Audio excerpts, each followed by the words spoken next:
Hello everyone. Today we will see a lecture about Sri Lanka's looming economic crisis. Sri Lanka पे economic crisis के बादल जो है वो मड़मड़ा रहे हैं। तो हुआ क्या है श्रीलंका में, आखिर में ऐसा क्या रीज़न हो गया तो यहाँ पे उनके यहाँ इकोनॉमिक क्राइसिस हो गया और इंडिया उनकी किस तरह हेल्प कर सकता है या वो इस इकोनॉमिक क्राइसिस से कैसे निकल के आ सकते हैं। तो रीज़न क्या है कि इकोनॉमिक क्राइसिस होने का कि श्रीलंका को जो एक्सटर्नल डेप्थ है वो 1.6 बिलियन ड्रॉप हो गया है इसी नवंबर 2021 में, जो कि एक अलार्म ट्रिगर कर रहा है डिफरेंट क्वार्टर्स में। अमेरिका की जो फिट एजेंसी है उसने भी इस नेशन को सी कैटेगरी के अंदर डाल दिया है। अब जब किसी भी कंट्री को कोई भी अमेरिका की जो फिट एजेंसी है या बाहर की जो भी रेटिंग एजेंसी होती है वो सी कैटेगरी या सबसे लोअर कैटेगरी जो मानी जाती है उसमें जब कोई कंट्री आ जाती है तो वो एज अ डिफ़ॉल्टर मानी जाती है कि वो किसी का भी लोन जो ले रखा है वो पेमेंट नहीं कर पाएगी। ठीक है, तो होता क्या है उसके बाद कि कोई भी कंट्री उस कंट्री में आके इन्वेस्टमेंट नहीं करना चाहती है, ना भी किसी को कोई फंडिंग देती है। कोई कंट्री को जब कोई कंट्री सी में आ जाती है तो दूसरी कंट्री उसको फंडिंग नहीं देती है। गवर्नमेंट का इसके ऊपर क्या रिस्पॉन्स है? गवर्नमेंट का इसके ऊपर रिस्पॉन्स ये है कि वो ट्राई कर रही है, लोगों से बात कर रही है कि हाँ कोई ना कोई पैकेज मिल जाए इसके लिए जो हम लोग रिवाइव कर पाएँ इस चीज़ों को लेके।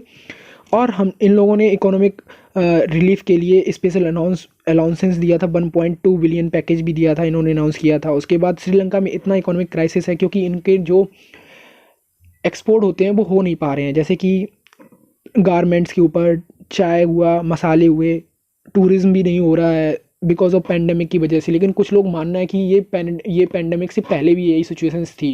श्रीलंका अपने यहाँ सही से काम नहीं कर रही क्योंकि वहाँ पे पहले गवर्नमेंट का भी सीन था, उन्होंने अपना नया कॉन्स्टिट्यूशन भी बनाया। तो इन लोगों के यहाँ पे इंटरनल कॉन्फ्लिक्ट भी बहुत ज़्यादा है चीज़ों को लेके, और इन लोगों की जो पॉलिसी है वो चाइना की टुवर्ड्स ज़्यादा है। तो चाइना का एक पॉलिसी रही है पहले से, क्योंकि वो डेप्थ दे जाता है दूसरे लोगों को, डेप्थ दे के और डेप्थ ट्रैप में फंसा लेता है। उसके बाद फिर वो अपने हिसाब से लोगों को उस कंट्री को हैंडल करता है कि अब इस तरीके से आपको काम करना है। उसकी पूरी हर एक चीज़ गवर्नमेंट से लेके पार्लियामेंट को हर चीज़ को अपने हिसाब से कंट्रोल करना स्टार्ट कर देता है, क्योंकि आप तब डेप्थ में होते हैं, डेप्थ में तो आप जैसा वो चाहेगी आप वैसा करना पड़ेगा। अब इमीडिएट चैलेंज उसके सामने क्या है? इमीडिएट चैलेंज ये है कि इन लोगों के पास इतना पेमेंट नहीं है कि ये मतलब कुछ कर पाएँ। तो ये लोन के लिए तलाश रहे हैं कि कहीं से लोन मिल जाए इनको जो अपने आप को रिवाइव कर पाएँ। तो इनके यहाँ पे इतनी प्रॉब्लम हुई कि यहाँ पे एलपीजी सिलेंडर भी नहीं है, मिल्क के पाउडर नहीं मिल रहे हैं क्योंकि कहीं से बाहर से हो नहीं रहा है इम्पोर्ट, और ये एक्सपोर्ट भी कर नहीं पा रहे हैं। तो बीओपी भी ख़राब हो चुका है हम लोगों के पास। इन लोगों के पास फॉरेक्स भी नहीं इतना बचा हुआ है चीज़ों को लेके, डेप्थ में भी काफ़ी सारी चीज़ें हैं।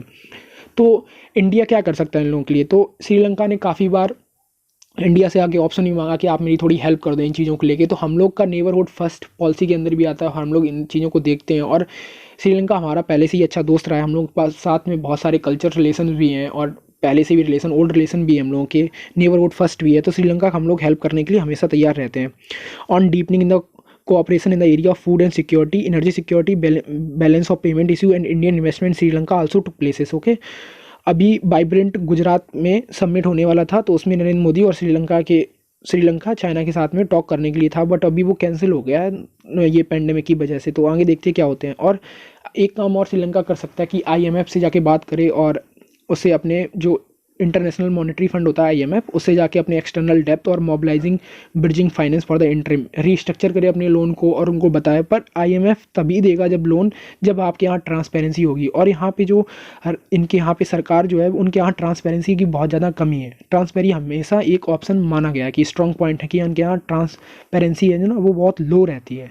तो एक वो सबसे बड़ी दिक्कत है इनके यहाँ पे। तो देखते हैं कैसे डील करते हैं इन लोगों को, बट इंडिया इनके साथ खड़ा है और चीज़ें यहाँ अच्छी होंगी। बट ये लोग अगर चाहें तो अपने यहाँ चाइना से थोड़ा रिश्ता कम कर दें और अलग जो इनके और भी नेबर्स हैं उनसे जाके बात करें, चीज़ों को थोड़ा सही से हैंडल करना चाहें, अपने यहाँ ट्रांसपेरेंसी बनाएं और लोगों के आश्वासन दें सही से कि आप शांति बरते रखें, आप चीज़ें सही अच्छी होंगी। और तो ये ऐसे अपने ट्रैप से निकल सकते हैं जो उनके यहाँ फैली पड़ी है, क्योंकि पैंडेमिक ने हर लोगों को एक जगह पे लाके खड़ा कर दिया है। सब लोग अपने लिए ओनली सोच रहे हैं, किसी दूसरे के लिए नहीं। और श्रीलंका इस टाइम बहुत प्रॉब्लम है, तो हर एक नेबर्स जितनी भी कंट्री हैं सब लोग साथ में खड़े होकर श्रीलंका की मदद करनी चाहिए, तभी श्रीलंका इस डेप्थ से निकल के आ पाएगा बाहर।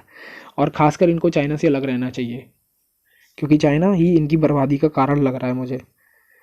Okay, the best option for the Sri Lanka would be the negotiation a program with the IMF, restructure its external debt and mobilizing bridging finance for the interim। ये इसके लिए अच्छा ऑप्शन रहेगा।